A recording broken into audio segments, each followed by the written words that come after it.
የአሁን ያለው የሶማሌ መንግስት ቆመ ከተባለ የቆመው በኢትዮጵያውያን ደም ጭምር። የግብጽ መንግስት አካሄድ መሳሪያ ብቻ ተጥቆ ሳይሆን የሰነ ልቦና ዘመቻም አለው፣ ሚዲያዎችንም ይደግፋል። በኢትዮጵያ መከላከያ ፊት ለፊት የሚቆም የግብጽ ወታደር የለም ነው ማለት። ነገር ግን እነሱ የሚችሉት ምንድነው? በእጅ አዙር ማድረግ። ሶማሊያ ውስጥ የሚፈጠር ማንኛውም ነገር ለኢትዮጵያ የብሔራዊ ደህንነት አደጋ ነው። የግብጽ ኢኮኖሚ የቆመው በአባይ ወንዝ በአባይ ውሃ ነው። የግብጽ ኢኮኖሚ የቆመው ከሷ ተርፎ ሌላ ሀገራትን የምትመግበው በአባይ ውሃ ነው። የሶማሌም ኢኮኖሚ የቆመው አይወራም እንጂ በሸበሌ። ኢትዮጵያ 20 ኪሎ ሜትር ወደብ አገኘች ብለህ እንደዚህ ያዚ ልቀቁኝ ትላለህ። አትሴም ታይም ግን ከኢትዮጵያ የሚነሱ ወንዞችን ስትጠጣ ምንም ይሉንታ አይሰማም። ህልውናቸው ኢትዮጵያ ውስጥ ነው ያለው፣ ህይወታቸው ኢትዮጵያ ውስጥ ነው ያለው። ነገር ግን ኢትዮጵያን የሚወጉበት መሳሪያ ይዘው ሶማሊያ ይገባሉ። ተፈጥሮ ሀብታችንን ተጠቅመን እንዳንለወጥ በሴራ ሲጠልፉ ነበር። ኢትዮጵያ ወደ ባህር መጠጋት የለባትም የሚል አቋም ያላት ግብጽ ናት። ይሄ የዛሬ አቋም አይደለም። እነሱ እንደ አባቶቻቸው እንደሚያደርጉት እኛም እንደ አባቶቻችን ሀገራችንን መጠበቅ አለብን ነው።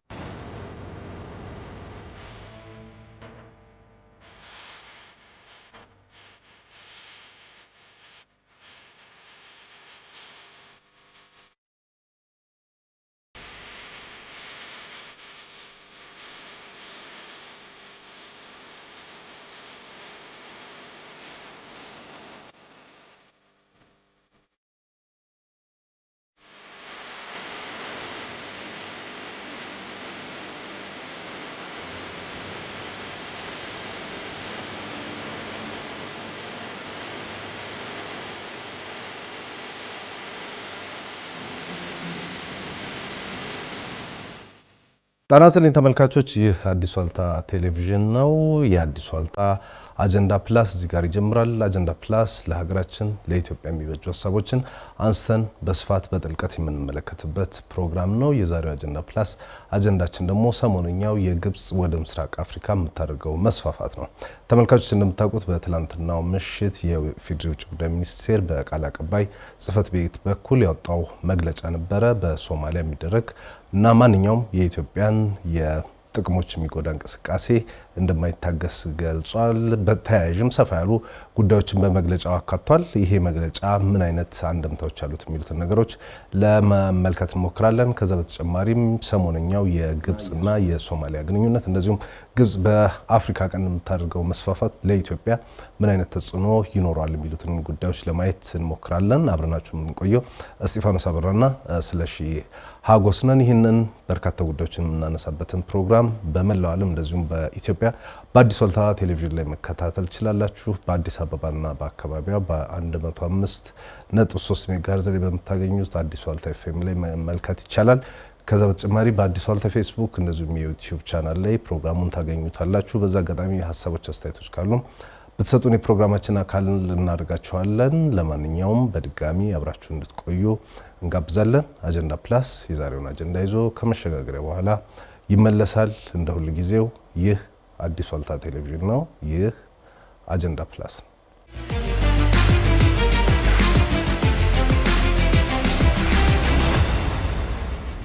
አጀንዳ ፕላስ ተመልሷል። በአዲስ ዋልታ ቴሌቪዥን፣ በአዲስ ዋልታ ኤፍኤም እንደዚሁም በአዲስ ዋልታ የተለያዩ የማህበራዊ ትስስር ገጾች ላይ እየተመለከታችሁን ትገኛላችሁ።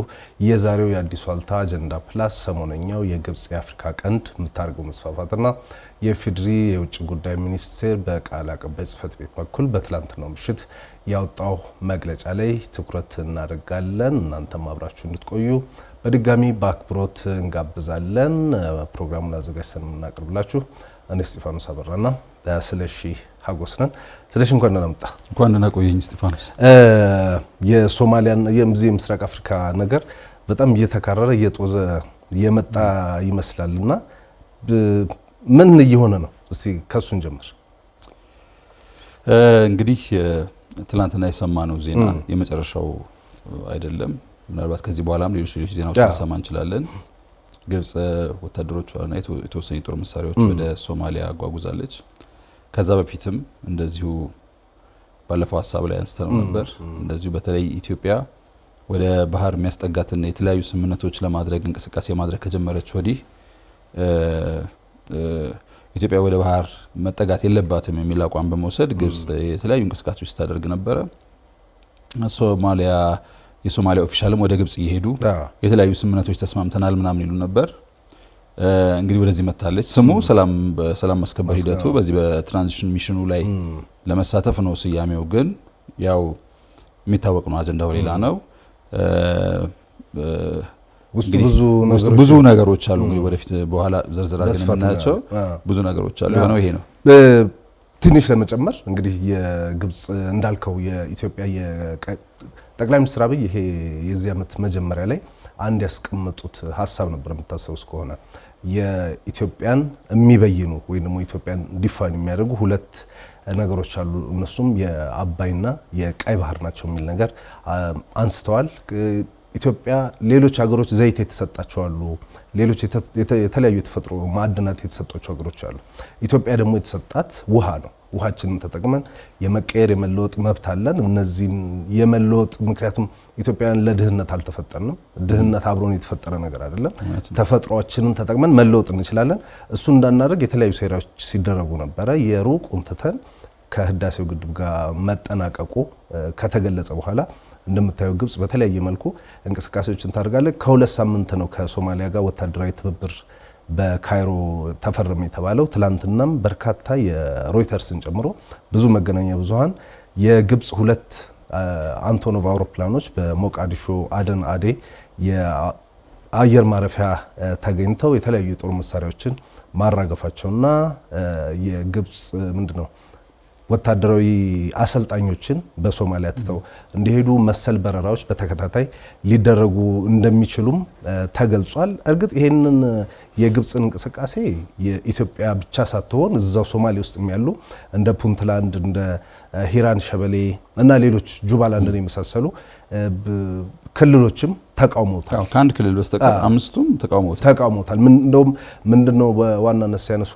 የነበረው ግብጽ ሶማሊያን ሌላ የጦር አውድማ ልታደርግ ነው፣ የእኛ ሜዳ ላይ ወይም ደግሞ ሶማሊያ ሜዳ ላይ የግብጽን ፍላጎት ለማስከበር እንቅስቃሴ እያደረገች ነው የሚል ነገር ነውና ምንድነው ልልህ ነው የመጡ ግብጾች በጂኦግራፊ አይገናኙም ከሶማሊያ ጋር፣ በታሪክም አይገናኙም፣ በምንም የሚገናኙት ነገር የለም። ግን ወደ ግብጽ ወደ ሶማሊያ መምጣት ጀምረዋል። እንደ አሁን እንዳልነው ደግሞ የወታደራዊ ትጥቆችን ጭምር ይዘው እየመጡ ነውና ምንድነው ፍላጎታቸው? ያው ፍላጎታቸው ግልጽ ነው። ምናልባት ሶማሊያ የግዛት አንድነትን የሚጸረር ስምምነት ከሶማሊላንድ ጋር ኢትዮጵያ አድርጋለች የሚል ምናልባትም ለውይይት የሚጋብዝ ቅሬታ አንስታ ሊሆን ይችላል። ግብጽ ግን ከሶማሊያ ሰላም መከበር ጋር ወይም ከሶማሊያ ጥያቄ ጋር የሚገናኝ ሳይሆን ግብጽ የራሷን ኢንትረስት በኢትዮጵያ ላይ ማሳደር የምትፈልገውን ጫና ማሳደር የምትፈልገውን ማደናቀፍ ለመፈጸም የሚያስችላትን እንቅስቃሴውን ያደረገችው ይሄ አዲስ አይደለም። ሌላም ጊዜ እንደዚህ ታደርጋለች። ለምሳሌ አባይን አንደኛው ሙሌት ሁለተኛው ሙሌት ምናምን ለመሙላት ስንዘጋጅ ከሱዳን ጋር የጦር ስምምነት መፈረም፣ ወታደራዊ ልምዶች ማድረግ፣ ወታደራዊ ልምዶችም በላይ ህብረት ጥምረት የተፈጠረ ንስረ ኒል የናይል ንስሮች የናይል ጠባቂዎች ምናምን የሚሉ አውሮፕላን በያንዣብቡ በላያችን ላይ እየሄዱ ከዛሬ ነገ እንመታዋለን፣ በየት በኩል እንምታው ግድቡን ምናምን ያሉ ቦታ ሲመረጥ አይ በዚህ በኩል ብንመታው ይሻላል በዚህ በኩል ብንመታው ይሻላል ሲባል ምናምን ነበር። ሱዳንም ከፍታ እንትኗን አየር ክልሏን ከፍታ ሰጥታ ለማስጨነቅ ወደ ኋላ ለማድረግ ከፍተኛ ጥረት አድርጋለች። ያው አልተሳካም። ዓላማው የነበረው ፕሬሸር መፍጠር ማስፈራራት ነበረ። እዚህ የሚፈራ አልተገኘም። ዓላማውን አላሳካም። አሁን ሱዳን ያለችበት ሁኔታ ታውቃለህ። ግብጽ በሱዳን ችግር ለመፍታት ግብጽ የለችም። ይሄን ጉዳይ ለማድረግ ነበር የፈለገቻት ሱዳን። እናረገች፣ አልተሳካም፣ ተመለሰች። አሁን የሱዳንን ሰላም ለመመለስ ኢትዮጵያ ጥረት እያደረገች ያለችው በተለያየ መንገድ በሽምግልና በምንም ጥረት እያደረገች ያለችው ኢትዮጵያ ነች። ግብጽ የለችም። ሶማሊያ መንግስት ባልነበራት ጊዜ መንግስት አይደለም በአሸባሪዎች እንደ ቆሎ በምትቆላ ጊዜ አሸባሪ መፈንጫ በነበረች ጊዜ ኢትዮጵያ ነበረች እዛ ያለችው። ምክንያቱም ከሶማሊያ ሰላም ኢትዮጵያ ስለምትጠቀም አሁን ያለው የሶማሌ መንግስት ቆመ ከተባለ የቆመው በኢትዮጵያውያን ደም ጭምር። በኢትዮጵያውያን ደም ጭምር ነው። የተለያየ ዲፕሎማሲም ብዙ ድጋፍ አድርጋ ኢትዮጵያ የጦር ድጋፍም አድርጋ ተዋግታ ደምታ ሞታ ነው ኢትዮጵያ ይህን መንግስት ያቆመችው። በዚያን ጊዜ ግብጽ አልነበረችም። ጅቡቲ ነበረች፣ እነ ብሩንዲ ነበሩ፣ እነ ዩጋንዳ ነበሩ፣ እነ ኬንያ ነበሩ። ቢያንስ በተወሰነ ነገር ያዋጡ ነበር። ግብጽ በዛ ወቅት አልነበረችም፣ እስከ ትላንትናም አልነበረችም። አሁን ይህንን አጋጣሚ በመጠበቅ በኢትዮጵያ ላይ ፕሬሸር ማሳደር 5ኛውን ሙሌት ባጠናቀቅን ማግስት እንዴት ተርባይኖቹ ያለኒ ፍቃድ ስራ ይጀምራሉ፣ እንዴት እንደዚህ ይደረጋል የሚለውን እንትን አሁንም ሌላ ፕሬሸር ለመፍጠር ይታወቃል። በጣም ብዙ ካንዲዴት ፕሮጀክቶች አሉ፣ አባይ ላይ የሚገነቡ በጣም ብዙ ስራዎች አሉ። ኢትዮጵያ ይሄንን ግድብ ጨርሳለች፣ ደግሞ ወደ ሌላው ፕሮጀክት እንዳትሄድ ቢያንስ እዚህ ላይ ላስቆማት የሚል ሌላ ጭንቀት የመፍጠር ስትራቴጂ ነው። ይሄ በጣም የተለመደ የግብጽ ስልት ነው። በጣም እንግዲህ ቅድም እንዳልነው ነው ኢትዮጵያን ከሁለቱ የውሃ አካላት ማራቅ የኢትዮጵያ ሀብቶች እነሱ ስለሆኑ ወይም ደግሞ ኢትዮጵያውያን እንዳልነው ለድህነት አለ የተፈጠር ነው፣ ለብልጽግና ነው የተፈጠር ነው። የተሻለ ህይወት መምራት አስፓየር እናደርጋለን ይገባናል። እሱን እንዳናደርግ ደግሞ ሴራዎች ሲሰሩ ነበር። አሁን በግልጽ መነጋገር ያለብን ጊዜ የመጣ ይመስለኛል። ግብጾች ትላንትም በኢትዮጵያ ላይ የተለያዩ ሴራዎችና ደባዎችን ሲያደርጉ ነበር። በታሪክ ወደኋላ መለስ ብለን ብናይ እንግዲህ በአጼዎቹ ዘመን ወደኋላ ብትሄድ በራቀውም ዘመን ብታይ ኢትዮጵያውያን ተፈጥሮ ሀብታችንን በተለይ አባይ እንዳንጠቀም የተለያዩ ሴራዎችን ሲያደርጉብን ነበረ። በተለያዩ ጥበቦችም ኢትዮጵያውያንን ለማሰርና የተፈጥሮ ሀብታችንን እንዳንጠቀም የተለያዩ ጥረቶችን ሲያደርጉ ነበረ። ኢፍትሐዊ የሆነ የቀኝ ግዛት ውልን መነሻ አድርገው ከዚህን ያክል ቢሊዮን ኪዩቢክ ሜትር በላይ ውሃችን ሊነካ አይገባም የሚል አቋም ይዘው ሲከራከሩ ታያለ። ህገ መንግስታቸው ውስጥ ጭምር የአባይ ውሃ የኛ ብቻ ነው አይነት ስሜት ያለው ነገር ሲያደርጉ ታያለ። ጦር በቀጥታ መተው 2-3 ጊዜ ተመለሱበትን መንገድ እናነሳዋለን። ከደርግ ጊዜ ጀምሮ የዚያድ ባሬን በመደገፍ በኤርትራ ውስጥ የነበረ የተገንጣይ እንቅስቃሴን በመደገፍ በትግራይ ውስጥ የነበረውን ተገንጣይ እንቅስቃሴ በመደገፍ በሌሎች አካባቢዎችም ተመሳሳይ ነገሮች ሲያደርጉ ነበረ። አሁንም ኦሮሚያ ውስጥ፣ ቤኒሻንጉል፣ ጋምቤላ ያሉ ነገሮችን እንቅስቃሴዎችን ሲደግፉ ታያለህና ግልጽ መነገር ያለበት ነገር አለና በታሪክ አሁን ይሄ አዲስ ነው ወይ? ግብጾች አሁን ፍለፊት የመምጣት ወይም ደግሞ በእጅ አዙር የመዋጋት እንቅስቃሴ ውስጥ ገቡ እንጂ ኢትዮጵያን ሲያደሙ አልነበረም ወይ ልልህ ነበር እንጂ ከስሩ ለማየት ግብጽ እንደዚህ አልነበረችም። ግብጽ በተለይ ዘመናዊት ግብጽ ከመጣች በኋላ የገባችባቸውን ጦርነቶች የምታካሄዳቸውን ይሄ ከጦርነት ጋር የተያዘ ጉዳዮች ካየ የመሽሎክለክ ለ3 ለ4 ወይም ከሌላ ሀገር ጋር ተዳብሎ መውጋት ወይ ደግሞ ፕሮክሲ ዋር በተዘዋዋሪ መንገድ የመውጋት የጀዙ ጦርነት ነው የምትገባው። እንዲሁ እስከ መግባቷ በፊት ግብጾች በጣም ጀግና ተዋጊዎች ነበሯቸው። የናይልን ስር ከመጀመሪያው ጀምሮ እስከ ግብጽ እስኪደርስ ያሉ ሀገራትን በሙሉ መቆጣጠር አለብን ብለው ተነስተው ለጦርነት የሚነሱ አባቶች ነበሯቸው። ተነስተው እስከ ዩጋንዳ ድረስ ተዋግተው ምናምን ኢትዮጵያ ሲመጡ ሌላ ነገር ገጠማቸው። በፊት ለፊት ነው የመጡት። እንደ ጀግና ነው የመጡት። በፊት ለፊት ነው የመጡት። ከዓለም ያልተሰበሰበ ጀነራል የለም። ታውቀዋለህ በደንብ የ1875 እና 1876 ጦርነት አጼ ዮሐንስ ሰብሮ እስኪመልሳቸው ድረስ በቀጥታ ነበር የመጡት። ግን 1875 እና 76 የተደረገው ጦርነት በጣም ከፍተኛ ውርደት ያስከተለ ነበር ለግብጽ። ውርደት ያስከተለ ነበር። በዚህ በአፋር አካባቢ የታየ ጀግንነት ከፍተኛ ጀግንነት ነበረ። በጉራ ላይ በጉንደት ላይ የታየው ጀግንነት በጣም ከፍተኛ ጀግንነት ነበረ። ተሸንፈው ከተመለሱ በኋላ ስለ ኢትዮጵያ በቂ ግንዛቤ ወስደዋል። ኢትዮጵያን በፊት ለፊት መቅጠም እንደማይችሉ በቂ ግንዛቤ ወስደዋል። ከዛ በኋላ የመጡት ከ100 ዓመት በኋላ በ1970 ምናምን በዚህ ከ69 ከዚያድ ባሬ ጋር የመጡት ከ100 ዓመት በኋላ በእጅ አዙር ማለት ነው። እሱም ከወራት ባላለፈ ጦርነት ተመልሰዋል። ከዛ በኋላ ኢትዮጵያ ላይ የሚያራምዱት ፖሊሲ በእጅ አዙር ኢትዮጵያ የተረጋጋች ሀገር እንዳትሆን ማድረግ ነው። የኢትዮጵያ ተቃዋሚ ነኝ ብሎ ኢትዮጵያን በትጥቅ ትግል ገጥማታለሁ ብሎ የተነሳ የኢትዮጵያ ማንኛውም ታጣቂ ድርጅት በግብጽ ይደገፍ ነበር። በግራም ያለውን በቀኝ ያለውን በምንም ፖለቲካ አስተሳሰብ የሚገርመው ደግሞ በብሔር የተደራጀውንም በኢትዮጵያ እንድንጥላስ በሁሉም እርስ በርስ የማይስማማውንም ሁሉንም ኢትዮጵያን አተራምስ እንጂ ግብጽ ተደግፍ ነበር። ከግብጽ ያልተደገፈ ታጣቂ ድርጅት የለም። ኢቨን መንግስት ሆኖ ኢትዮጵያን 27 ዓመት የመራው ህወሓት ጭምር ኤርትራን እያስተዳደረ ያለው ሻዕቢያ ጭምር እነዚህ በሙሉ በግብጽ ይረዱ ነበር። ምክንያቱም በእጅ አዙር ጦርነት እንጂ በቀጥታ አትመጣም። ይህንን የእጅ አዙር ጦርነት አሁን ለምሳሌ በጣም ከፍተኛ ጦርነቶች ምናምን ታይ ነበር ቤኒሻንጉል አካባቢ ምናምን አካባቢ ምናምን። አሁን ግድቡ ሲያልቅ አትሰማም በእርግጠኝነት። ጠቅላይ ሚኒስትር አብይ በቀደም ከ15000 በላይ ሰዎች ሰልጥነው ተልከውብናል ብሏል። አሁን ወደዛ አታይ ደግሞ ወደ ሌላ በኩል ይዞራል። አሁን ምስራቅ አካባቢ ነው የምታየው፣ የሆነ ነገር የምታየው ወደዛ አካባቢ ነው። እኛ ሀብታችን ባለበት አካባቢ ጸጋችን ባለበት አካባቢ ሁሉ ግብጽ የሆነ ነገር በመላክ ነገሮችን የማተራመስ እንትኗ የኖረ የከረመ ስትራቴጂዋ ነው እንጂ በግልጽ ጥቃት ለመፈጸም የሚያስችል የሞራል ብቃት የላትም። የራሳቸው ጋዜጠኞችም እንደሚጽፉት በኢትዮጵያ መከላከያ ፊት ለፊት የሚቆም የግብጽ ወታደር የለም ነው የሚሉት። ነገር ግን እነሱ የሚችሉት ምንድነው? በእጅ አዙር ማድረግ። አሁንም ሶማሊያን እንደዚሁ ነው።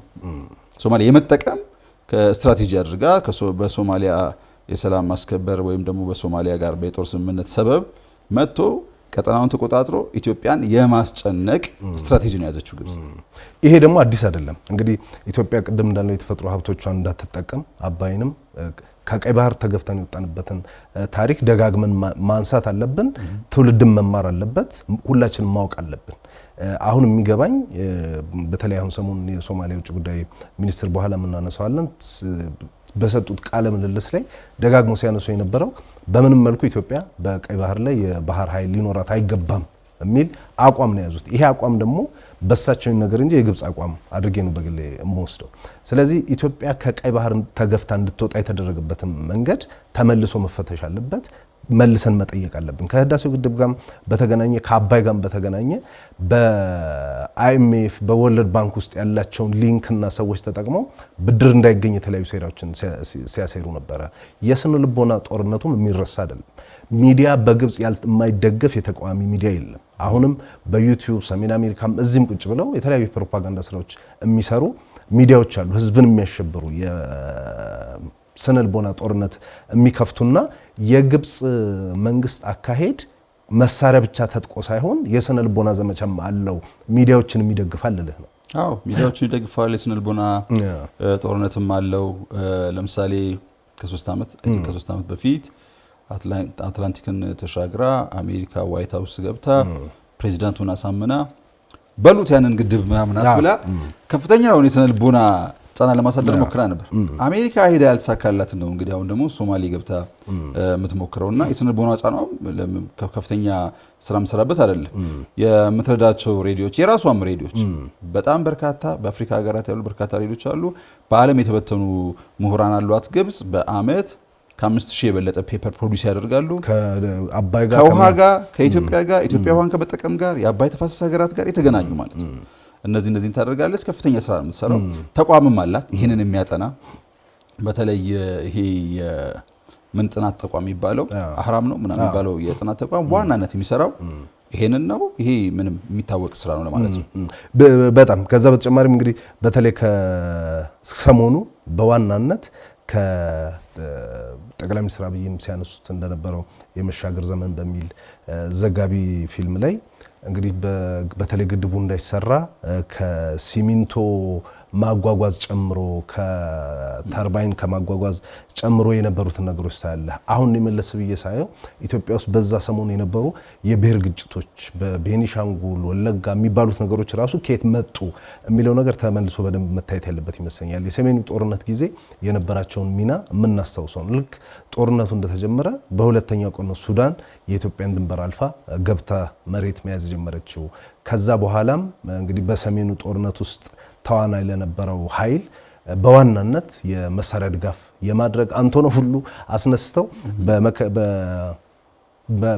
በአየር ኃይል ተመቶ እንደወደቀ ይታወቃል። የዛ ጊዜ ሲነሱ የነበሩት ኢትዮጵያን በጸጥታው ምክር ቤት በሚዲያ አልጀዚራ አልቀረ ሲኤንኤን አልቀረ ያ ሁሉ ግፊት ሲደረግ የነበረው ማን ነው? ይፈለግ ነበር ማነው? ኢትዮጵያ ውስጥ የነበረው ጦርነት እንዲቆም ይፈለግ ነበር ወይ? ሱዳንንስ ያተራመሰው ማን ነው? ስለዚህ እዚህ ቀጠና ላይ የሚፈጠሩ ትርምሶች በሙሉ ከጀርባው ግብጽ አለች። የግብጽ ደግሞ ዓላማ ሱዳንን ማተራመስ ብቻ ሳይሆን ወይም ደግሞ ሱዳንን የሚያተራምሱት ኢትዮጵያን ለማተራመስ ነውና ኢትዮጵያን ማወቅ ያለብን ብዙ ነገሮች ያሉ ይመስለኛል። በተለይ አካሄዳቸውን ሴራቸውን በተመለከተና ይሄ ሁሉ የሚሆነው ከህዳሴው ግድብን ለማደናቀፍ ነው ብዬ አስባለሁ። ከዛ በተጨማሪ ከደቡብ ሱዳንን ኢቭን ጠይቀው ነበር መሬት ማነው የጦር ሰፈር እንዲሰጣቸው። ያው የደቡብ ሱዳን መንግስትም ለኢትዮጵያ ካለው አክብሮት የተነሳ ይሄን የማይሆን እንደገለጸ ይታወቃልና ሶማሌላንድንም ጠይቃ ነበር አብሮ ለመስራት ያው እነሱም ተቀባይነት ስላላገኙ ከሸፈ እንጂ ይሄ ሁሉ የሆነው የህዳሴ ግድብን ለማደናቀፍ ነው። የህዳሴ ግድብ አሁን ተጠናቆ አሁን የደረሰበት ደረጃ ላይ ደርሷል። የሚለውጠው ነገር የለም ጂኦፖለቲካሊ በደንብ አለ እንጂ የሚፈለገውም እኮ እሱ አሁን የተጠላውም የሚመስለኝ አንደኛው እንትናችን ሁለቱ ውሃዎች ናቸው። ያው ወደ ባህር በር እንጠጋለን ማለታችንና የህዳሴ ግድብ ደግሞ እየተጠናቀቀ መምጣቱ ነው ችግራቸው። የህዳሴ ግድብ አሁን መጠናቀቁ የኢስት አፍሪካን ጂኦፖለቲክስ በጣም ነው የሚለውጠው፣ ምንም ጥርጥር የሌለው ሁኔታ። የምስራቅ አፍሪካ እንደምታውቀው በርካታ የሚታወቅበት መገለጫዎች አሉት። ነገር ግን ዋናው መገለጫ ተደርጎ የሚታወቀው ትርምስ ነው፣ ቀውስ ነው፣ ሽብርተኝነት ነው፣ ድህነት ነው፣ ጉስቁልና። እርስ በርስ የሚያፈላልገን ምንም ነገር የለም። ባህር ተሻግረን ከሌላ ሀገር እቃ እንገዛለን። ኢስት አፍሪካ ውስጥ ከ400 ሚሊዮን በላይ ህዝብ አለ። በጣም ሰፊ ገበያ አለ። ኢስት አፍሪካ ውስጥ የሚመረት ነገር ገበያ ፍለጋ የትም አትሄድም። እዚህ ኢስት አፍሪካ ውስጥ መሸጥ ትችላለህ። የምንገዛው የነ ቻይናን ምርት ነው፣ የአውሮፓን ምርት ነው፣ የሌላ ሀገር ምርት ነው። እውቀትም የምንገዛው ከነሱ ነው። እርስ በርስ ምንም አይነት ኢንቴግሬሽን የለንም። አሁን የህዳሴ ግድብ የኢስት አፍሪካን ሪል ኢንቴግሬሽን የማብሰሪያ ማለት ነው የህዳሴ ግድብ መጠናቀቅ። ምክንያቱም በኃይል ቀጠናውን ማስተሳሰር ማለት በጣም ትልቅ ነገር አንደኛው። ሁለተኛው ደግሞ በናይል ላይ የነበረን በአባይ ወንዝ ላይ የነበረን የበላይነት ሺፍት ፓወር እንትን ሺፍት ያደርጋል። ይሄ ሞኖፖሊ ይዞ ሌሎች ሀገራት እኔ ብቻ ልጠቀም እኔ ግብጽ ብቻዋን ለመጠቀም ስትል ትንሽ ለሱዳን አቅምሳ ግብጽ ለብቻዋን ለመጠቀም ስትል ሌሎች ሀገራት ስቴብል ሆነው ስለ ልማታቸው ካሰቡ ስለ ማደግ ካሰቡ እኔን ይጋሩኛል በሚል ሰበብ በእያንዳንዱ በአባይ ተፋሰስ ሀገራት ያሉ አንስቴቢሊቲዎች ላይ የግብጽ እጅ አለበት። እርስ በርስ ባለ ግጭት ከፍ ሲልም ከጎረቤት ጋር በማጋጨት ከፍ ሲልም የሆነ ነገር በማድረግ እነሱ አንስቴብል እንዲሆኑ አድርጎ ለብቻ የመጠቀም ስትራቴጂ ነበር እንትምትለው። ኢትዮጵያ ይሄንን ሰብራለች። መጀመሪያም ተከዚ ላይ መጀመሪያ አባይ ላይ የተገነባው በነገራችን ላይ መጀመሪያ አባይ ላይ የተገነባው ግድብ ትንሽ ናት እንጂ ተከዚ ላይ ነው። ከዛ በኋላ ነው ዩጋንዳ። ከዛ አሁን በትልቁ ህዳሴ ግድብ ላይ ተሰርቷል። የህዳሴ ግድብ ሲጠናቀቅ ቀጠናውን በመብራት ስታስተሳስር ሌሎቹም ሌሰን ይወስዳሉ። ከኢትዮጵያ ሌሰን ይወስዳሉ። አይፈቅዱልህም። ኢትዮጵያ እንድትወጋ መሬት አይሰጡህም። ምክንያቱም ከኢትዮጵያ ጋር ጥቅም አላቸው። ኢትዮጵያ ደግሞ በቀጠናው ላይ አሁን የነበራትን ሌሎች የነበራቸውን የበላይነት ኢትዮጵያ ትወስዳለች፣ ተሰሚ ትሆናለች፣ አሰባሳቢ ሀገር ትሆናለች። ይህ በጣም የነበረውን በምስራቅ አፍሪካ ላይ የነበረውን ፖለቲካ የሚቀይር ትልቅ ፓወር ሺፍት የሚያደርግ ስራ እንዲተሰራው አባይ ግድብ ልማት ብቻ አይደለም፣ ፖለቲካም ጭምር ነው። ልማት ብቻ አይደለም፣ የቀጠና ትስስር መመስረቻ ትልቅ ቱልም ጭምር ነው። ስለዚህ ይቀይረዋል ብዬ ነው ማስበው። በደንብ ይቀይራል። እንግዲህ ኢትዮጵያውያን ሲሪየስ ሆነው አባይን በማይመለከቱበት ጊዜ የዛሬ 10 ዓመት የዛሬ 15 ዓመት ግብጽ ሶማሊያ ላረጋጋ ብላ አልመጣችም። ሶማሊያ ስትተራመስ የጀግና ሀገር መከላከያ ሰራዊት ገብቶ ነው ዋጋ ከፍሎ ብዙ ነገሮችን ያደረገው። ግብጽ የዛኔ አልነበረችም። አሁን ባለፉት 3-4 ዓመታት ግን የምር ግድቡ እየተሰራ እንደሆነ የምር ነገሮች እየተቀየሩ እንደሆነ ሲታወቅ ያላቸው ተጽዕኖ በከፍተኛ ሁኔታ እየጨመረ መጥቷልና አሁንም በዚህ ደረጃ አይን ባወጣ እንግዲህ የሶማሊያ መንግስት እንደምናውቀው ምንድነው ከመሳሪያ ማዕቀብም የወጣ መንግስት አይደለም።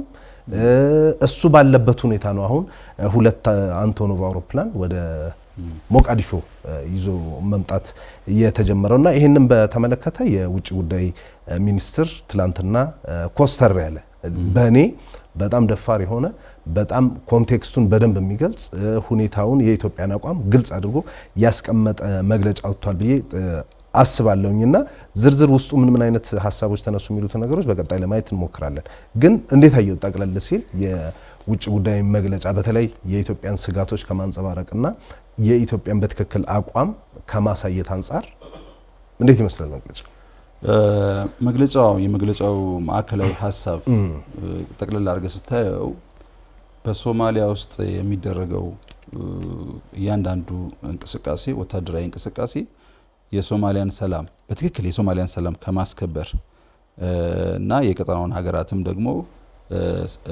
ደህንነት ከማስጠበቅ አንፃር መቃኘት አለበት እንጂ በሰላም ማስከበር ሰበብ ቀጠናውን ወደ ትርምስ የሚከት እርምጃ መወሰድ የለበትም።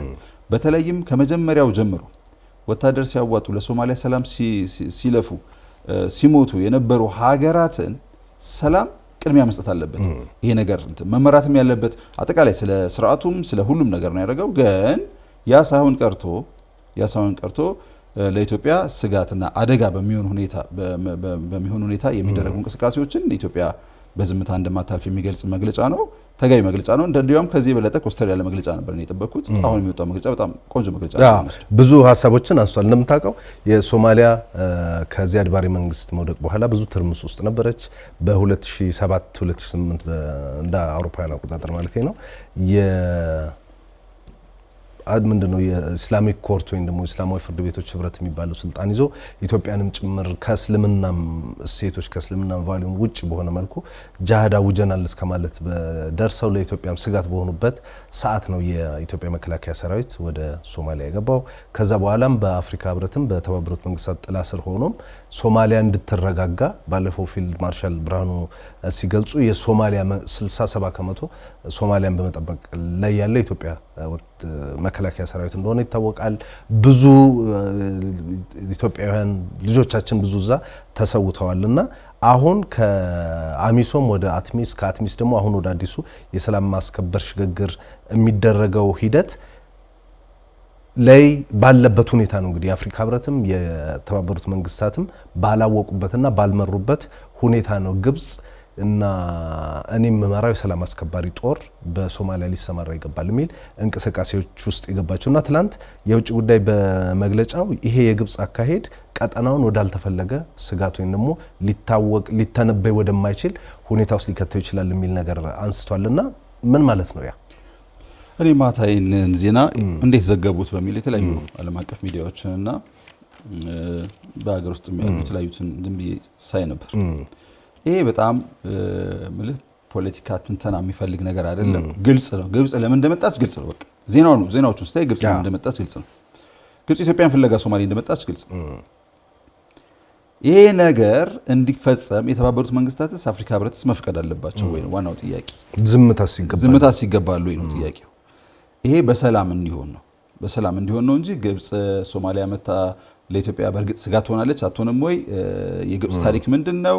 ግብጽ በእርግጥ 2 ወር እዛ በረሃ ላይ መቀመጥ የሚችልስ የአልሸባብን መቋቋም የሚችልስ ወታደር አላት ወይ ምናምን ሌላ ትንተና ነው። ግን ሲጀመር ለምን ተሞከረ?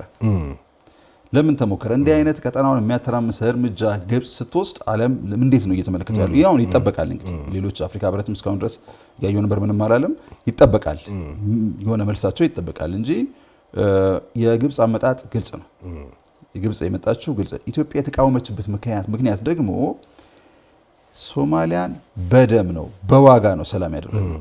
ከሶማሊያ ያገኘችውን ሰላም የምትነጠቅ ከሆነ እነዚህ የሽብር ቡድኖች ተመልሰው የሚደራጁ ከሆነ በሶማሊያ ስቴቶች መካከል ክልሎች መካከል እንደገና አሁንም ሌላ ግጭት የሚፈጠር ከሆነ ዞሮ ጦሱ ለኢትዮጵያም የሚተርፍ ነው። አንደኛ።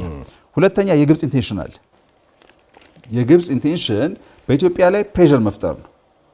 ይሄንን ፕሬሸር ለመፍጠር የምታደርገውን እንቅስቃሴ ዓለም አቀፉ ማህበረሰብም ዝም ሊለው አይገባም ከሚል አንፃር እንጂ በእርግጥ ግብጽ ይሄንን ማድረግ ትችላለች። ግብጽ ስራዋ አንድ ነው፣ ማስጨነቅ። እንደዚህ ያደረኩኝ የሚል ማስጨነቅ ነው አንደኛው።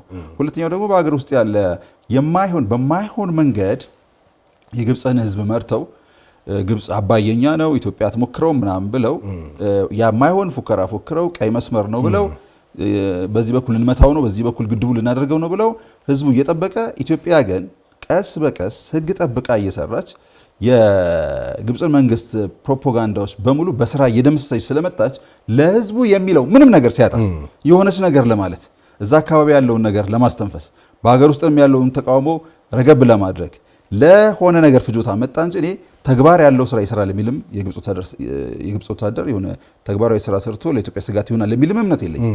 ምክንያቱም ይታወቃል ታሪካቸው። ነገር ግን ለምን ተሞከረ ሲጀመር እንደዚህ አይነት ሙከራ? ያለምንም ሕግ የሚጥስ ነው። በሰላም ማስከበር ሰበብ ሰላም እንዲያውም የበለጠ ሰላም የሚያውክ የበለጠ ትርምስ የሚያመጣ ተግባር መፈጸም የዓለምንም ሕግ መጣስ ነው። ከዚህ አንጻር ነው የውጭ ጉዳይ በመግለጫውም ላይ አንድ ያነሳው ሀሳብ ሶማሊያ ውስጥ የሚፈጠር ማንኛውም ነገር ለኢትዮጵያ የብሔራዊ ደህንነት አደጋ ነው የሚል ነገር አንስቷልና እውነትም እንደ ግብጽ ቅድም ስናነሳው ነበር ከህዳሴ ግድብ ጋር ያላትን ፍላጎት ለዘመናት ኢትዮጵያውያን ተፈጥሮ ሀብታችንን ተጠቅመን እንዳንለወጥ በሴራ ሲጠልፉ ነበር። አሁን ሰዓቱ ደርሶ ትክክለኛ አቋም የወሰደ መንግስት መጥቶ ኢትዮጵያን የተፈጥሮ ሀብቷን ተጠቅሜ መለወጥ አለብኝ የሚል መንግስት መጥቶ ግድቡ ሲሰራ በምዕራብ የነበረው ነገር አልሳካ ሲል ነው አሁን ደግሞ ወደ ምስራቅ የተመጣውና እውነትስ አይደለም ወይ? ኢትዮጵያ ዝም ብላ ልታይ ትችላለች? ግብጽ ሶማሊያ ውስጥ ገብታ ይሁንላቸውም አይሁንላቸውም ሲጀመር እዛው ስትገባ ኢትዮጵያ ዝም ማለት የለባትም። ኢትዮጵያ ዝም ማለት የለባትም። የኢትዮጵያ ብዙ ካርዶች አሏት። ብዙ እርምጃዎች ልትወስድ ትችላለች። በአጋጣሚ ሆኖ ሁለቱ የተስማሙት ሀገራት ሶማሊያም ሆነች ግብጽ ኢትዮጵያ ነው የሚጠጡት። እውነት ነው። ኢትዮጵያ ነው የሚጠጡት። ህይወት ነው ከኢትዮጵያ የሚያገኙት። ለኢትዮጵያ ሞት የሚመኙ እነዚህ ሀገራት ለኢትዮጵያ ውድቀት የሚመኙት ሀገራት ኢትዮጵያ በየቀኑ ህይወት ትልክላቸዋለች።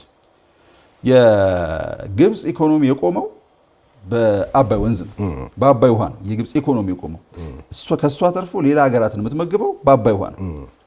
የሶማሌም ኢኮኖሚ የቆመው አይወራም እንጂ በሸበሌ ነው። እውነት ነው። ትልቅ ኤክስፖርት የሚያደርጓቸው አሉ የተለያየ ነገሮች። አንዱ ሙዝ ነው። ትልልቅ እርሻዎች አሏቸው። የዛ ምንጭ ሸበሌ ነው። ኢትዮጵያን እየጠጡ ለሶማሌም ውሃ የምትልከው ለግብጽም ውሃ የምትልከው ኢትዮጵያ ናት። ኢትዮጵያን እየጠጡ ከኢትዮጵያ ህይወት እያገኙ ከኢትዮጵያ በጠጡት ውሃ በርትተው ቁጭ ብለው ኢትዮጵያ ላይ የሚያስሩ ሀገራት ናቸው። ስለዚህ ኢትዮጵያ ብዙ ካርዶች አሏት። አሁን እዚህ ልነግርህ አንዳንዱን አያስፈልግም እንጂ ብዙ ካርዶች አሏት። ትንሽ ለመጨመር ያልከው ነገር ነው። በተለይ ከዚህ ከባሌ ከሐረርጌ የሚነሱት ከሌሎች ከመካከለኛ ኢትዮጵያ የሚነሱት ሁለት ወንዝ ነው ሶማሌ ውስጥ ያለው። አንዱ ገናሌ ነው ማነው ጁባና ሸበል የሚባሉት ናቸው። እነሱ እንግዲህ አብዛኛው ከባሌና ከሐረርጌ ከሌሎችም የኢትዮጵያ አካባቢዎች ተነስቶ ነው ሶማሊያን የሚያጠጣው። ሌላ የውሃ አካል እንደሌላቸው ይታወቃል። እንግዲህ ከዚያድ ባሬ ጀምሮ ቢያለሙ ሩዝ ቢያለሙ ምንድነው ሌሎቹንም ፓፓዬ ሙዝም አልመታው የተወሰነችም ብትሆን ኤክስፖርት የሚያደርጓትንም የሚያደርጉት ይህንን የሸበሌ ወንዝን ተከትለው ነው። እኛ ኢትዮጵያ ምልህ በጣም አንፌር የሆነ ነገር እንደሆነ የደም አጥንት የኢትዮጵያ መከላከያ ሰራዊት የሚከፍለው ዋጋን ትተህ ኢትዮጵያ 20 ኪሎ ሜትር ወደብ አገኘች ብለህ እንደዚህ ያዚ ልቀቁኝ ትላለህ። አት ሴም ታይም ግን ከኢትዮጵያ የሚነሱ ወንዞችን ስትጠጣ ምንም ይሉንታ አይሰማም። የነሱ ውሃ የባህር ውሃ ነው። የኛን ውሃ አትንኪ። የኛ ውሃ ፍሬሽ ውሃ ነው። ያንቺን ውሃ ግን እንጠጣለን። ኦኬ ነይ ብላ ሶማሊያ ነይ ብላ ኢትዮጵያን የባህር በር መስጠት የነበረባት ሶማሊያ ናት። በጣም ከተደረገላት ነገር አንፃር እንዳልኩ በሞተን መንግስት ታቁመን ምናምን የሚለውን ትተህ ተፈጥሮ አስተሳስረናለች። ተፈጥሮ ሰፍታናለች። አንድ ውሃ እንጠጣለን። የአንድ ወንዝ ልጆች ነን። ከዛ አንፃር የኢትዮጵያን ሰላም፣ የኢትዮጵያን እድገት፣ የኢትዮጵያን ብልጽግና ነበር ሁለቱም መመኘት ያለባቸው። ኢትዮጵያ ሰላም ከሆነች ችግኝ ትተክላለች። ኢትዮጵያ ሰላም ከሆነች ዝናብ አለ ማለት ችግኝ ትተክላለች፣ ታለማለች። ውሃውን ማልማት እንችላለን። ውሃውን አሁን ካለው ውሃ እጥፍ ማድረግ እንችላለን። ስለዚህ የተሻለ ነገር ይሄድላቸዋል፣ ሰላም ይኖራል። አብረን ነበር መስራት ያለብን። ሶማሊያና ግብጽ በአንቶኖቭ ችግኝ ይዘው ኢትዮጵያ ነበር መምጣት የነበረባቸው። ምክንያቱም የነሱ ነው፣ እነሱ ናቸው ከትሩፋቱ እኮ የሚቃመሱት እነሱም ጭምር ናቸው። መሳሪያ ከሚያጓጉዙበትና አንቶኖቭ ችግኝ ይዘውበት ነበር መምጣት የነበረባቸው። ህልውናቸው ኢትዮጵያ ውስጥ ነው ያለው። ህይወታቸው ኢትዮጵያ ውስጥ ነው ያለው። ነገር ግን ኢትዮጵያን የሚወጉበት መሳሪያ ይዘው ሶማሊያ ይገባሉ። ለምንድን ነው እሱ የሚሆነው? የሚገርመኝ ነገር በተለይ አሁን ስልጣን ላይ ያለው መንግስት በኢትዮጵያ በኩል እንደ ጠቅላይ ሚኒስትር አብይ ስለ ኢንቴግሬሽን ያወራ ሰው የለም በኢትዮጵያ ታሪክ ውስጥ፣ በምስራቅ አፍሪካ ታሪክ ውስጥ። ይሄ አስታውሳለሁ ወደ ኤርትራም ሲሄዱ ያነሷቸው ሀሳቦች ነበሩ። የአፍሪካ ቀንድ ላይ ሰው ሰራሽ ድንበር ነው ያለው። ሁሉም ህዝብ የሚጋራ ነው። ስለዚህ ለኛ የሚበጀን ኢንተግሬሽን ነው የሚል ነገር ያነሱ ነበር። ግብጽም መጀመሪያ ጠቅላይ ሚኒስትር አብይ እንደመጡ ጉዞ ካደረጉባቸው ሀገሮች አንዷ ግብጽ ነችና የኢትዮጵያ የምትሰራው ግድብ የግብጽን በምንም መልኩ ሊነካ አይችልም የሚል አቋም ይዘው እሱም ነው ደግሞ መሬት ላይ ሲሆን ያየ ነው። ይሄንን ለመስማት ፍቃደኛ አይደሉም። በቀደም የሶማሊያ ውጭ ጉዳይ ሚኒስትር አህመድ ሙአሊም የሰጡት መግለጫ ነበረ እና ትንሽ ቃሉ ልክ ባይሆንም በጣም ነውረኝነት ያለበትም ይመስለኛል። ምንድነው አንዳንድ ሀሳቦቹን ብናያቸው ኢትዮጵያ በቀይ ባህር ላይ የጦር ሰፈር እንዲኖራት አንፈቅድም የሚል ሐሳብ አንስተዋል። ከዛ በተጨማሪ የኢትዮጵያ ወታደሮች ከ15 ዓመት በፊት የሶማሊያ ብዙ ሶማሊያውያንን ህይወት አጥፍተዋል፣ የሶማሊያ ከተሞችንም አውድመዋል የሚል በጣም ነውረኛ የሆነ ንግግርም አድርገዋል። ከዛ በተጨማሪ ጋዜጠኛው ሲጠይቃቸው የኢትዮጵያ ወታደሮች በሶማሊያ ምድር ላይ ለሶማሊያ ሰላም ዋጋ አልከፈሉም ወይ ብሎ ለጠየቃቸው ጥያቄ የሰጡት መልስ ደግሞ ከሁሉም በላይ የሚያምነው የኢትዮጵያ ወታደሮች ብሎ እየጠየቃቸው አዎ የአፍሪካ ሰላም አስከባሪ ወታደሮች ህይወታቸውን አጥተዋል ብለው ነው መልስ የሰጡትና እምልህ በሶማሊያ ማን ላይ ቆመሽ ማንን ታመልሽ እንደሚባለው ነውረኝነት አይደለም ወይ? በዚህ ደረጃ ዋጋ ይከፈለልህን ቅድም እንዳልከው ተፈጥሮ ሀብትን የሚያጋራህን ከዛ ደግሞ ስልጣን ላይ ያለው መንግስት ስለ ኢንተግሬሽን የሚያወራ ከአስመራም ጀምሮ ከሞቃዲሾም ጀምሮ ሌሎችም የአፍሪካ ቀንድ ቀጠናን አንድ ማድረግ የሚል ጥያቄ እየቀረበ ስለ ሰላም እየተወራ ምንድነው ፉከራው? ምንድነው አንቶኖቭ ጋጋታው? ልለ እሱን እኮ ነው የምልህ። እንዳልኩ ልክ ያልሆነ ትንተና አለ። ይሄ ትንተና የሚመራው በግብጽ ነው። ባለፈውም ሐሳብ ላይ በነበረን ውይይት አንስቼዋል። ልክ ያልሆነ የፖለቲካ ትንተና ምንድነው? ኢትዮጵያ በአጋጣሚ ሆኖ እንደድል ሆኖ በተፈጥሮ ምክንያት የውሃ ማማ ሆናለች። በምስራቅም በደቡብም በምዕራብም ላሉ ጎረቤት ሀገራት ወደ ተለያዩ ጎረቤት ሀገራት የሚፈሱ ውሃዎች ከኢትዮጵያ ነው የሚነሱት። ስለዚህ በዚህ ውሃ ላይ ደግሞ ኢኮኖሚያቸውንና ህይወታቸውን የመሰረቱ ሀገራት የኢትዮጵያን ምንድነው መመኘት ያለባቸው፣ እንዴት ነው መተንተን የነበረባቸው የሚለው እንዳለ ሆኖ የግብጽ ትንተና ግን የተለየ ነው።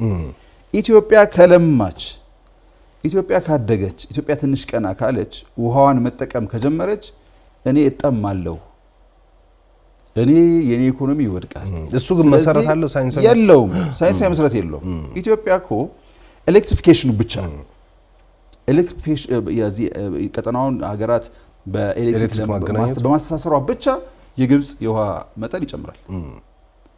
ምክንያቱም ኢትዮጵያ ኤሌክትሪክ ለዩጋንዳ ስትሰጥ፣ ለብሩንዲ ስትሰጥ፣ ለደቡብ ሱዳን ስትሰጥ የማገዶ ተጠቃሚዎች ቁጥር ይቀንሳል፣ ዛፍ መቆረጥ ይቀንሳል። ይህ ማለት ደግሞ በየሀገራቱ የሚኖረው የዝናብ መጠን ይጨምራል። እሱ ደግሞ ውሃውን ይጨምራል። ኢትዮጵያ ውስጥም ራሱ በኤሌክትሪክ ተደራሽነት 100% ብናደርግ የዝናብ መጠን ይጨምራል። ሰዎች ዛፍ መቁረጥ ያቆማሉ። ኑሯቸውንም በግብርና ብቻ የሚመሰርቱ ኢንዱስትሪ ይስፋፋል። ኢንዱስትሪ ከተስፋፋ ኢንዱስትሪያላይዜሽን ካለ ሁሉ ሰው ገበሬ ይሆን። ለግብርና ስትል የምትመነጥረው መሬት ምናምን አይኖርህም። ሰላም ከሆነን ደግሞ ችግኝ እንተክላለን። በመላው ኢትዮጵያ ችግኝ እንተክላለን። ሌሎችም ሀገራት ችግኝ ይተክላሉ። ሁሉንም በችግኝ እና በአረንጓዴ በግሪን ቤልት ምናምን እናስተሳስራለን። ይሄ ደግሞ ውሃ ማልማት ማለት ነው። በሌላ መንገድ የኢትዮጵያ ሰላም መሆን ይጠቅማል እንጂ መተው በጋራ ብናለማ ውሃውን ብናለማ ይጠቅማል እንጂ እንዲያውም ዋስትና ይሆናል እንጂ ስጋት የሚሆንበት ምንም ነገር የለም። ነገር ግን ይሄ የተሳሳተ ትንተና ኢትዮጵያ መልማት ኢትዮጵያ ብቻ አይደለም፣ የአባይ ተፋሰስ ሀገራት በሙሉ ሂድና ኢንዴክሱን ይኸው የኑሮ እንትናቸውን የደረጃቸውን የደሃ ሀገራት ናቸው። በውስጣቸው ሰላም የለም። በዓለም አቀፍ ሁኔታ በውስጣቸው ሰላም የለም። እርስ በርስ ይጋጫሉ። ደሃ ሀገራት ናቸው ምናምን፣ ግን ትልቅ ጸጋ ያላቸው ማለት ነው። ለምንድን ነው? እነዚህ ሀገራት ስቴብል እንዳይሆኑ ስለሚሰራ ነው። ይሄ ስቴብል እንዳይሆኑ የሚሰራበት ደግሞ ይሄ ያመጣው ትንተናው ያመጣው ይሄ መሰረተ ቢስ ትንተና ያመጣው ይሄ ትንተና መከለስ ነበረበት። ይሄ ትንተና እኮ አልኩ እኮ በቆይቷል። ድሮ አያቶቻቸው ቅድሚያቶቻቸው ያመጡት ትንተና ቆዛ ቆሞ ነው የቀረው። ኢትዮጵያ በፊት ውሃውን ታስቀይስብናለች የሚል ስጋት ነበራቸው። ወደ ቀይ ባህር ትከተዋለች ምናምን የሚል ስጋት እንዴት አይነት ሳይንስ እንደሆነ ባይታወቅ ማለት ነው አያቶቻቸው። አሁን ደግሞ ኢቭን በፊት እኮ ዝናብ ሲጠፋና ውሃ እነሱ ጋር ትንሽ አባይ ውሃ ሲቀንስ በቃ ኢትዮጵያ አስቀይሰዋለች ብለው ያምኑ ነበር። አንድ ጊዜ እንዲያውም ሽማግሌ ብላ ልከዋል አሉ። የፓትሪያርካቸውን ወደ ኢትዮጵያ ልከዋል። ወደ ኢትዮጵያ ንጉስ ጅመንሻ ሲዘው እባክህ ውሃውን ልቀቅልን፣ ኧረ እባካችሁ እኔም ሀገር ውሃ የለም ዝናብ ቀርቶ ነው ብላ ተብለው ተመልሶ ያውቃሉ ይባላል። ይሄ ትንተና፣ ይሄ ፍርሃት፣ ይሄ ስጋት መወገድ አለበት። ይሄ ስጋት ደግሞ የሚወገደው በመቀራረብ፣ በመተሳሰር፣ በኢኮኖሚ በመተሳሰር፣ በባህል ለባህል በመተሳሰር አብሮ በመስራት የሚቀረፍ እንጂ በስጋቴ አንዱን አንስቴብል ማድረግ አንዱን በመበጥበጥ እኔ እኖራለሁ በሚል አሳሰብ ሊቀረፍ አይችልም ማለት ነው። እንግዲህ ይሄ የዶሮ ፖለቲካ ነው፣ ካልጭሬ ልበተነው አይነት እንትን ማለት ነው። አሁን ደግሞ የተፈራው የኢትዮጵያ ቀይ ባህር ጥያቄ ነው። አሁን የሶማሊያ ሁሉም ፖለቲከኞች የባለስልጣናት ሲናገሩ እሺ ኢትዮጵያ በቀይ ባህር አሁን በኢትዮጵያ ቀይ ባህር ወይ ደግሞ የባህር በር ጥያቄ ላይ የማይስማማ የዓለም ሀገር ያለ አይመስለኝም። ሁሉም ተቀብሎታል፣ ሁሉም አጀንዳውን ወስዶታል። ሶማሊያም በእርግጥም ከኢትዮጵያ የባህር በር ቢኖራት እኛ ችግር የለብንም የሚል ነገር ደጋግመው ያነሳሉ። ከዛ በተጨማሪ ግን በዋናነት ደጋግመው የሚያነሱት ኢትዮጵያ የባህር ኃይል ሊኖራት አይገባም የሚል ነገር ነው የሚያነሱት። ቀይ ባህር ያለበትን ሁኔታ የምታውቀው ነው። ከቀናት በፊት የአንድ የነዳጅ ጫኝ አውሮፕላን መርከብ ተመቶ የሰጠመበት ሁኔታ አለ። በቀይ ባህር መተላለፊያ ላይ ያለውን ሁኔታም የምታውቀው ነው። ፖለቲካውን ከየመንም ካለችበት ከመካከለኛው ምስራቅ ጋር በተገናኘም እና ለምንድን ነው ኢትዮጵያ የባህር ኃይል እንዳይኖራት የተፈለገው? ይሄ ለምን የኢትዮጵያ የባህር ኃይል ፈረሰ የሚለውንም ጥያቄ እንድናስታውስ የሚያደርግ ነውና ለምንድን ነው ኢትዮጵያ የባህር በር ይኖራት ግን የባህር ኃይል ሊኖራት አይገባም የሚል ስትሮንግ ይሆናል። እኔ የሶማሌው ሰውዬ እንደዛ ማለቱን አልሰማሁም። ካለም ግን አንደበቱን አከራይቶ ነው እንጂ የሱ ሐሳብ አይደለም የሚሆነው። ምክንያቱም ኢትዮጵያ የባህር ኃይል ቢኖራት ሶማሊያ የምትጎዳበት ምንም ነገር የለም። ሶማሊያ ኢትዮጵያ የባህር ኃይል እንዳይኖራት ደግሞ ፈልጋም ሰርታም አታውቅም። ኢቭን አሁን ኢትዮጵያ የባህር በር አያስፈልጋትም ብላ አታምንም ሶማሊያ። በተለያዩ ቃለ መጠይቃቸው ፕሬዚዳንቱን ሳይተ ከሆነ እኛ የባህር በር ቢኖራት ደስተኛ ነን፣ ከኛ ጋር ትደራደር ወይም ከኛ ጋር ተፈራረም ካልሆነ በስተቀር ኢትዮጵያ ወደ ባህር መጠጋት የለባትም የሚል ስትሮንግ አቋም ያላት በዓለም ላይ ብቸኛና አንድ ሀገር ግብጽ ናት። ለምን? በምስራቅ አፍሪካ ቀጠናና በቀይ ባህር አካባቢ ግብጽ ብቸኛ ፈላጭ ቆራጭ ሆናን የቆየችው አሁንም ያን ማስቀጠል ትፈልጋለች። የትኛው ነው ጠንካራ ሀገር ከግብጽ በስተቀር በቀይ ባህር አካባቢ ያለ? ወደዚህኛው በተለይ በቀይ ባህር በዚህኛው በግብጽ ሱዳን ነው የፈረሰ ነው፣ ኤርትራ ነው፣ ማን ነው? ጅቡቲ ነው። ከኢትዮጵያ ውጪ ሊቀናቀናቸው የሚችል ነገር የለም። ስለዚህ ከዳር እስከ ዳር ተቆጣጥረውት ነው ያሉት። ኢትዮጵያ ከመጣች ይሄንን እንትን ሼር ታደርገኛለች። ሌላ ስጋት የለም። ኢትዮጵያ ወደ ባህር መጠጋት የለባትም የሚል አቋም ያላት ግብጽ ናት። ይሄ የዛሬ አቋም አይደለም። እንዳልኩ ከቀይ ባህር የተገፋ ነው፣ ከቀይ ባህር የተባረረ ነው በግብጽ ሴራ ነው። ተዋግታን ነው፣ በጣም ለፍታ ነው ያባረረች። ፍለፊት መታ በእጃዙር ተዋግታ መንግስት ጥላ ከዛ ሌላሷ መንግስት አቋቁማ አንፈልግ። አሁን እኮ አሰብ ከኢትዮጵያ ተነጠቀ እንጂ አገልግሎት አይደለም። አሁን አሰብ አገልግሎት አይደለም፣ ለማንም እያገለገለ አይደለም። ኢትዮጵያ ብቻ አትገልገልበት እንጂ ከፈለገ ምንም ዝም ብሎ ይሻክት። አሁን ወደ ባህር እጠጋለሁ ስትል ይሄ የ100 ዓመትን ፕሮጀክት የሚያከሽፍ ነው ማለት ነው። የ100 ዓመት ፕሮጀክቷ ነው። ይሄን የ100 ዓመት ፕሮጀክት የሚያከሽፍ ስብራትን ለመጠገን የሚደረግ ኢትዮጵያ ውስጥ ይሄንን ስብራት ለመጠገን የሚደረግ ጥረት ማለት ግብጽ ሰብሬዋለሁ የኢትዮጵያን የባህር በር ፍላጎትም የባህር በር የማግኘት አቅምም ሰብሬዋለሁ ብላ ተቀምጣ ተደላድላ ቁጭ ካለች ከ30 ምናምን ዓመት በኋላ የሆኑ ኢትዮጵያውያን መጡና አይን ስብራት መጠገን አለብን፣ የኛን እድገትም ህልውናም የሚበይኑ ሁለት ጉዳዮች አባይና ቀይ ባህር ናቸው። እንዴትም ብለን ወደ ባህር መጠጋት አለብን። 120 ሚሊዮን ነን። ባንዲት ጠባብ በር ብቻ የሆነ ዕቃ እያጓጓዝን ያውም እየተበረበርን አንዘልቅም። ለአካባቢው ሰላም እኛም ወደ ባህር መጠጋት አለብን። ይኸው እነሆ የኔን ውሃ ለሁላችሁ እስኪ ወደ እናንተ ውሃ። ይሄ ደግሞ በተባረርንበት መንገድ አይደለም፣ በጦርነት አይደለም፣ በሴራ አይደለም፣ በምናምን አይደለም፣ በሰጥቶ መቀበል ዘመኑን በሚዋጅ የቢዝነስ ህግ እኔም በባህር በር ይኑረኝ ሌሎቹ እንደሚኖራቸው ትላንትና ሞዛምቢክና ማላዊ እንደተፈራረሙት ሌሎቹም እንዳደረጉት እኔም ይኑረኝ ብላ መንቀሳቀሷ ብቻውን ግብጽ ሰበርኩት አከተመለት ያለችው መንፈስ ነው የተነቃቀው። ይሄንን የምትቃወም ብቸኛ ሀገር ግብጽ ናት። አሁንም እነዚህ 10 ሺህ ወታደሮች ያንን ጉዳይ እንዲሁ አቋርጥልኝ ከሆነ ነው። ነገር ግን ሶማሊያ ግብጽ አይደለችም። ሶማሊያ በሳት ነው የተጫወተች ያለችው። ብዙ ተንታኞችም በአሁኑ ሰዓት እየገለጹ ያሉት አንተ በገለጽከው መንገድ ሶማሊያ አሁን የማይሆን ጨዋታ ውስጥ ገብታለች። ምክንያቱም የደገፋት የለም። የሶማሊያ መንግስትን በዚህ እንቅስቃሴው የደገፈው የለም። ኢቨን የራሱ ክልሎች አልደገፉትም። አንዳንዶቹም የተተውት የነበረው ወይም ዘንጋ ያደረጉትን የመገንጠል ጥያቄ ሁላ እናነሳለን የሚል ሄራ ለምሳሌ እናነሳለን የሚል ጥያቄ ሁላ አንስቷል። ትላንትና ሶማሊያ ውስጥ የነበረው እንትን አብዛኞቹ ክልሎች አብዛኞቹ ሶማሊያውያን ከኢትዮጵያ ጎን ነበር የቆሙት። የግብጽን መምጣት የፈለገ የደገፈ የለም። በጣም የሚገርመው የግብጽ ጦር ይሰማራል የሚሉት ሂራ ሸበል የሚባለውና ጁባላንድ የሚባለው ነው። እነሱ ደግሞ በቀጥታ ከኢትዮጵያ ጋር የሚዋሰኑ ናቸው። ሂራን ውስጥ ነበር ነው ደግሞ በዚህ በአትሚስ ራሱ አትሚስ ከመጣ በኋላ ራሱ ያለ ነው ሂራን ውስጥ ነበር። አሁን እዛ መምጣት የሚፈልገው ሂራን ነው። ይሄ ደግሞ ከኢትዮጵያ ፍለጋ ዞሮ እንቅስቃሴው ሙሉ ኢትዮጵያን ፍለጋ ነው። ይሄ ለሶማሊያ የሚጠቅም ነገር አይደለም። ሶማሊላንድ ዝም ብላ የምታያገር አይደለችም። ሶማሊላንድን አታውቅም። እንኳን ሶማሊላንድን ቀርቶ ራሷ ሶማሊያን በመላት የምትቆጣጠር ሀገር አይደለችም። ሶማሊላንድም አለች፣ እንደገና የራሷ ክልሎችም አሉ።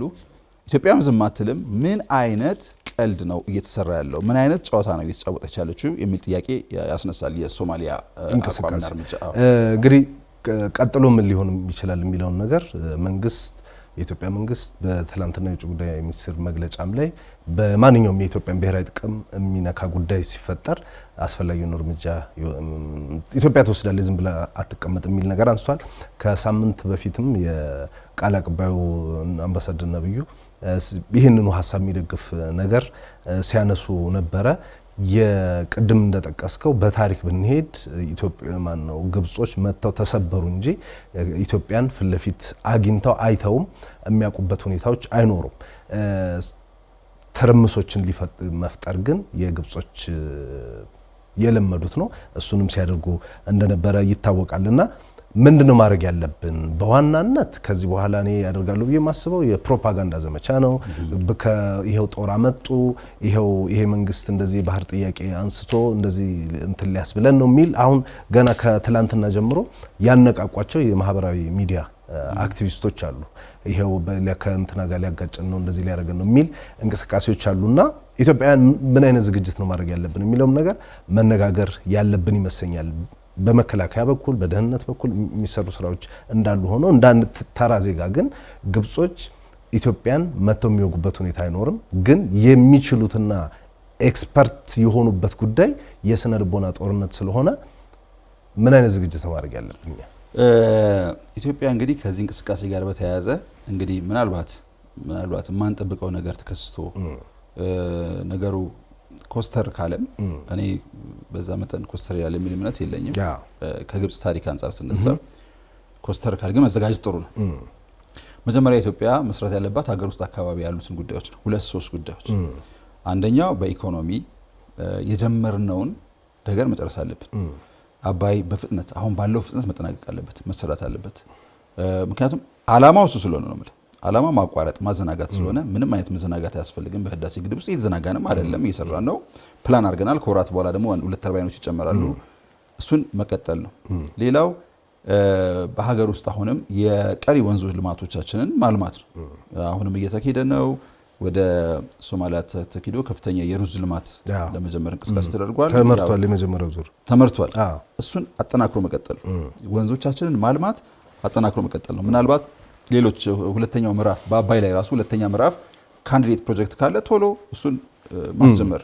ሌላ የኃይል ማመንጫ ፕሮጀክት እርግጠኛ ነኝ ይኖራል ብዬ ተስፋ አደርጋለሁ። አሉ እጩ ፕሮጀክቶችም አሉ። እሱን ቶሎ ማስጀመር ነው። አባይን ማልማት፣ ሌሎች ወንዞቻችንን ማልማት፣ በዚህ ረገድ ያለንን አቋም አጠናክሮ መቀጠል አስፈላጊ ነው። ሌላው ሰላማችን፣ የሀገር ውስጥን ሰላም ማስጠበቅ ያስፈልጋል።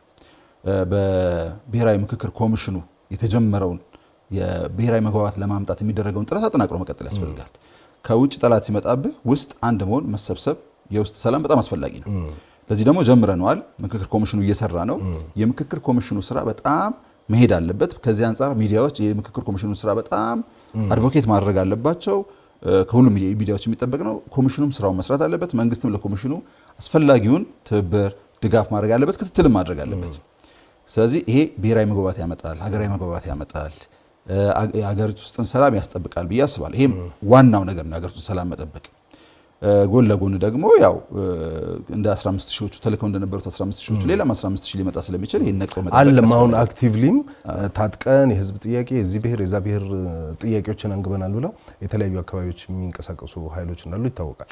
መንግስት እነሱን የሰላም ጥሪ አድርጎ እንዲገቡ ተደጋጋሚ ጥሪዎችን ሲያደርግ እንመለከታለን። ኦሮሚያ ውስጥ ያሉ ብዙ ታጣቂዎች ከሰሞኑ ጭምር በብዛት ወደ ህብረተሰቡ እየተቀላቀሉ እንደሆነ ይታወቃል። አማራ ክልልም ተመሳሳይ ነገሮች አሉና እሱስ ጋር ሌሎች አክቲቭ የግጭት ስፖት ሊያረጓቸው የሚችሉ አካባቢዎችን መንግስት ትላንት እኛ እዚህ አዲስ ዋልታ ቴሌቪዥን ላይም በሰላም ሚኒስቴር በተለይ ከዚህ ከአፋርና ሶማሌ ጋር ድንበር አካባቢ ያሉ ግጭቶችን ለመፍታት እንቅስቃሴዎችን ሲያደርግ ነበርና ግብጾች በታሪክ እንደምናየው የኢትዮጵያ ልክ ብሔረሰብ ኢትዮጵያ ውስጥ ብቻ ያለ ይመስል አክቲቭ ማድረግ የሚፈልጉት እንዲህ አይነት መነጋጋት የሚፈልጓቸው እንደዚህ ናቸው። እነሱን ጥንቃቄ ማድረግ ያስፈልጋል።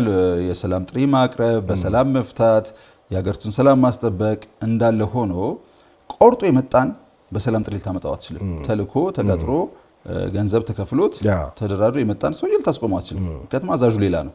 ለሱ ደግሞ በተገቢው መንገድ መልስ መስጠትና እሱን ዝግ ማድረግ ያስፈልጋል። ለየትኛውም እንትኖች ዝግ ማድረግ ያስፈልጋል። ለየትኛውም አይነት ለእንዲህ አዝማሚያ ለሚያሳዩ ነገሮች ዝግ ማድረግ ያስፈልጋል።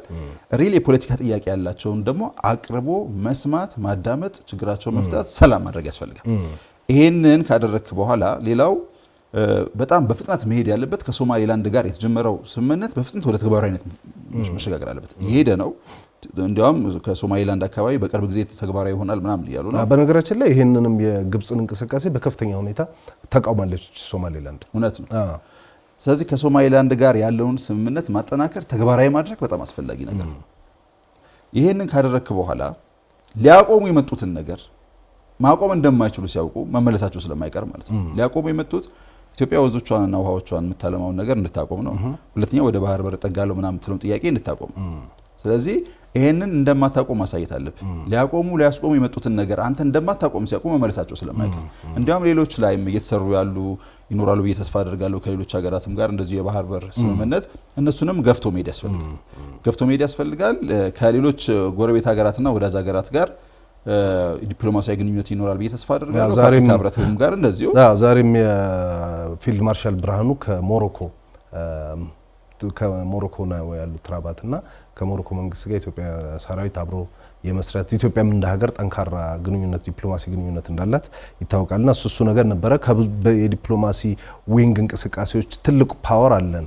የአፍሪካ ህብረት ልንጠቀም እንችላለን፣ ኢጋድ ልንጠቀም እንችላለን። ይሄንን አይነት ነገሮችን ለማምጣት ግን ግብጾች ኤክስፐርት የሆኑበት ጉዳዮች አሉ። ቅድም እንዳለው የስነ ልቦና ጦርነት፣ የንግድ አሻጥር፣ ሌላው ደግሞ ዋጋ ምናምን እንዲነር እንዲህ አይነት ነገሮችንም ሊያደርጉ ይችላሉ።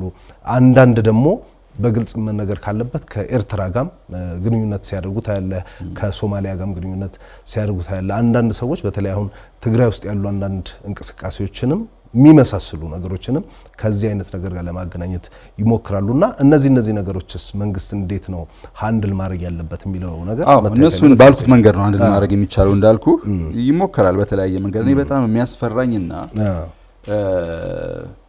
ምናልባትም ኢትዮጵያ መንግስት በጣም በተጠንቀቅ ቆሞ ሊከታተል ይገባል የምለው አጥፍተነዋል፣ አዳክመነዋል ያልነውና አልሸባብ ሞር የማጠናከር ስራ ትሰራለች የሚል ጥርጣሬ አለኝ። እኔ ግብጽ አሁን የመጣው መሳሪያ ግማሹ ያልሸባብ ነው ብዬ ነው ማስብ። የአፍሪካ ህብረትም ዝም ማለት የሌለበት ከዚህ አንፃር ምናልባት በዛ በኩል የሚመጡ ጥቃቶች ሊኖሩ ስለሚችሉ የኢትዮጵያ መንግስት ጥንቃቄ ማድረግ አለበት። አይንድ እንዳልኩ በአንዳንድ አካባቢ የምትችሉበት በጣም ኤክስፐርት የሆነችው እንዳልኩ ፕሮክሲ ላይ ስለሆነ ሌሎችን ማነሳሳት ስለሆነ እነሱን ዝግ ማድረግ ያስፈልጋል። እነሱ ላይ በጣም ከባድ ጥንቃቄ ያስፈልጋል። የኢትዮጵያ ህዝብም ይሄን መገንዘብ አለበት። በዘመናት መካከል ለኢትዮጵያ ተኝተው የማያዱ ታሪካዊ ጠላቶች በኢትዮጵያ ላይ በተነሱ ጊዜ ምን ማድረግ እንዳለበት የኢትዮጵያ ህዝብ ያውቃል። ልክ እንደ አባቶቻችን አንድ ሆነን ሰልፈን የአካባቢያችንን ሰላም መጠበቅ አለብን። ዘመኑ ተለውጧል። ጦርነት በጦር ሜዳ ላይ ብቻ አይደለም እንዳልኩ በስልክ ላይ ነው ጦርነቱ። ሳይኮሎጂካል ጦርነቱ በስልክ ላይ ነው ያለው። ይሄንን ምንጩን ማወቅ ያስፈልጋል፣ አላማውንም ማወቅ ያስፈልጋል። ከዛ አንፃር የተቃኘ ጥንቅቅ ያለ የመከላከል እርምጃ መውሰድ አለብን። ሚዲያስ ባጭሩ ሚዲያ ምን አይነት ሚና መጫወት አለበት? ምክንያቱም አንድ ቀደም እናነሳለን ስንል ነበር ጊዜ ስለሌለን እንጂ ግብጽና እስራኤል አሁን አንድ ኮንትሮቨርሲ ውስጥ ገብቷል፣ ግጭት ውስጥ ገብቷል እና የገቡበት ደግሞ ፊላዴልፊያ ኮሪደር የሚባል አለ ጋዛ ውስጥ የሚገኝ ያ 14 ኪሎ ሜትር የሚሸፍን ነውና ፊላዴልፊያ ኮሪደር የሚገኘው እንትን ውስጥ ነው፣ ጋዛ ውስጥ ነው፣ ፍልስጤም ውስጥ ነው። እዛ መጥቼ የተወሰኑ የመቆጣጠሪያ ማማዎችን ሰራለው ስትል እስራኤል ግብጽ ታቃውማለች። እንትን ውስጥ ጋዛ ውስጥ ቢሆንም ፍልስጤም ውስጥ ቢሆንም ቦታው የሚገኘው ለኔ ስጋት ነው የሚል ነገር ስታነሳ ነበርና ከዛ 1000 ኪሎ ሜትር ተጉዛ ግን እዚህ በለድ ወይን መታ የጦር ቤዝ ለመመስረት ወይም ደግሞ ለማጠናከር ይሉንታ ሲይዛት አታይም። እኛ ግን በተለይ ከሚዲያ አንፃር እንደ አዲስ ወልታ ልታየው ትችላለ። እንደ ኢትዮጵያ ሚዲያም መደረግ ያለበት ዝግጅት መደረግ ያለበት ስራዎች ያሉ ይመስለኛል። ባጭሩ የሚዲያዎች ሚና በጣም ከፍተኛ ነው። እንደምታውቀው ክፍተት እንዳይፈጠር ከስር ከስር እየተከታተለ ሚዲያው የኢትዮጵያ ሕዝብ ከእንዲህ አይነት ከአንዳንድ እንትኖች እንዲቆጠብ ወይም ደግሞ ለጥቃት እንዳይጋለጥ የነገሮችን ምንጭ እንዲመረምር ማንቃት፣ ነገሩን ማስረዳት፣ ማሳመን ያስፈልጋል። ምክንያቱም ሁል ጊዜ አንድ ሀገር የተግባባ እንደሆነ በአንድ ጉዳይ የተግባባ እንደሆነ እንኳን 120 130 ሚሊዮን ሀገር ያላት ኢትዮጵያ ቀርቶ 10 ሚሊዮን 15 ሚሊዮን ህዝብ ያላቸው ሀገራት አንድ ላይ ከቆሙ የሚነቀንቃቸው አይኖርም። እኛ የሶማሌን 6-7 እጥፍ ህዝብ ያለን ሀገር ነን። በጣም ሰፊ ነን። አንድ ከሆነን ከተግባባን የሚደፍረን ወይም ደግሞ ዝር የሚልብን ምንም አይነት ጥቃት ሊኖር አይችልም። ስለዚህ ይሄ መግባባት እንዲኖር አንድነት እንዲኖር በዚህ ጉዳይ ላይ ቢያንስ በዚህ ጉዳይ ላይ ህብረተሰቡ እንዲሰባሰብ ሚዲያዎች የማንቃት ስራ መስራት አለባቸው። ከሀገር ጥቅም አንጻር ብቻ መቃኘት አለበት። ይሄ ጉዳይ ሲተነተን ከኢትዮጵያ ብሔራዊ ጥቅም አንጻር ነው የሚለው። ይሄ የዛሬ ፕሮጀክት አይደለም፣ የሲሲ ፕሮጀክት አይደለም። አሁን እየተከናወነ ያለው ይሄ የዘመናት የግብጽ ፕሮጀክት ነው። ከመንግስት ከስርወ መንግስት ከዛም ከመንግስት የተለያየ ሪዮት ዓለም ተስተናግዷል። የተለያዩ መሪዎች መጥተዋል። ኢትዮጵያ ላይ ያለ አቋም ግን አልተለወጠም።